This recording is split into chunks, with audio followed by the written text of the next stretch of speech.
बोलो नारायण भगवान की जय। कार्तिक मास महात्म्य कथा अध्याय 13। कार्तिक कथा को सुनो सभी सहज मन लाए। 13वां अध्याय पढ़ूं श्री प्रभु शरण में आए। दोनों ओर से गदाओं, बाणों और शूलों आदि का भीषण प्रहार हुआ। दैत्यों के तीक्ष्ण प्रहारों से व्याकुल देवता इधर उधर भागने लगे। तब देवताओं को इस प्रकार भयभीत हुआ देख गरुड़ पर चढ़े भगवान युद्ध में आगे बढ़े और उन्होंने अपने सारंग नामक धनुष उठाकर बड़े जोर का टंकार किया। त्रिलोकी शाब्दित हो गई। पल मात्र में भगवान ने हजारों दैत्यों के सिरों को काट गिराया। फिर तो विष्णु और जलंधर का महासंग्राम हुआ। बाणों से आकाश भर गया। लोग आश्चर्य करने लगे।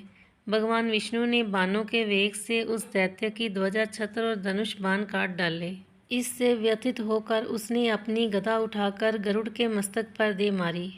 साथ ही क्रोध से उस दैत्य ने विष्णु जी की छाती में भी एक तीक्ष्ण बाण मारा। इसके उत्तर में विष्णु जी ने उसकी गदा काट दी और अपने शारंग धनुष पर बाण चढ़ाकर उसको बींधना आरंभ किया। इस पर जलंधर इन पर अपने पैने बाण बरसाने लगा। उसने विष्णु जी को कई पैने बाण मारकर वैष्णव धनुष को काट दिया। धनुष कट जाने पर भगवान ने गदा ग्रहण कर ली और शीघ्र ही जलंधर को खींचकर मारी। परंतु उस अग्निवत अमोघ गदा की मार से भी वह दैत्य कुछ भी चलायमान न हुआ।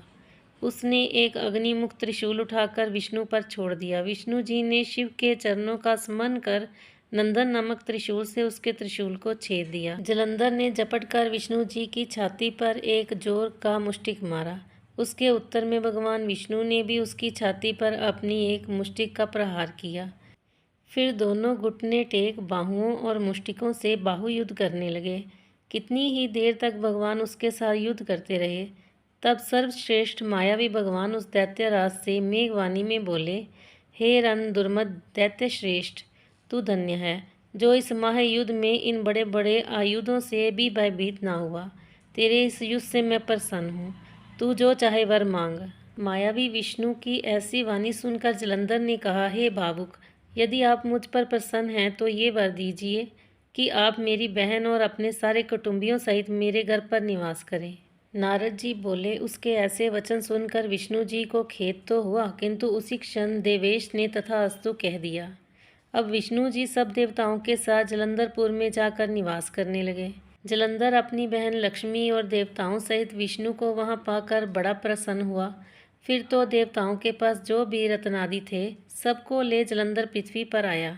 निशुंभ को पताल में स्थापित कर दिया और देव, दानव, यक्ष, गंधर्व, सिद्ध, सर्प, राक्षस, मनुष्य आदि सबको अपना वशवर्ती बना त्रिभुवन पर शासन करने लगा। उसने धर्मानुसार सुपुत्रों के समान प्रजा का पालन किया।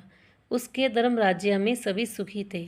श्री कृष्ण गोविंद हरे मुरारी, हे नाथ नारायण वासुदेवा, हे नाथ नारायण वासुदेवा, हे नाथ नारायण वासुदेवा।